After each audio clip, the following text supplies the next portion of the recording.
রাষ্ট্র কাঠামো মেরামতে তারেক রহমান ঘোষিত ৩১ দফা বাস্তবায়নে লিফলেট বিতরণ করেছেন মুন্সিগঞ্জ জেলা বিএনপির আহ্বায়ক কমিটির সদস্য ও শ্রীনগর উপজেলা বিএনপির সাবেক সভাপতি আলহাজ মোমিন আলী।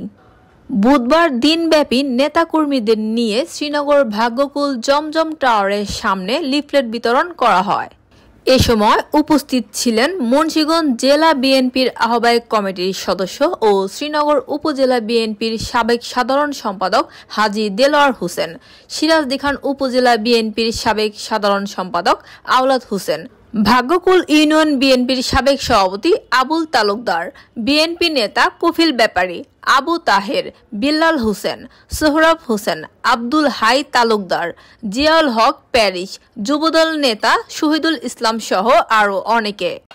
শ্রীনগর বাজার এখান থেকে শুরু করে স্টক বাজার সব জায়গায় যাব, সুন্দরভাবে আমরা লিফলেট বিলি করব এবং আমি আপনারা সকল ঘরে ঘরে সবাইকে বুঝাইবেন ৩১ দফা বাস্তবায়ন করলে ইনশাল্লাহ আগামী দিনে তারেক রহমান যে প্রধানমন্ত্রী হয় এটার মধ্যে সমস্ত লেখা আছে ৩১ দফা ইনশাল্লাহ বাস্তবায়ন হলে আপনারা সকলেই বাংলাদেশের সকল জনগণ শান্তিতে বসবাস করতে পারবেন ইনশাল্লাহ। শান্তি আপনার ঘরে ঘরে, কৃষি, শিক্ষা, স্বাস্থ্য, নারীদের অগ্রাধিকার সব পেয়ে দেবেন ইনশাল্লাহ আপনারা।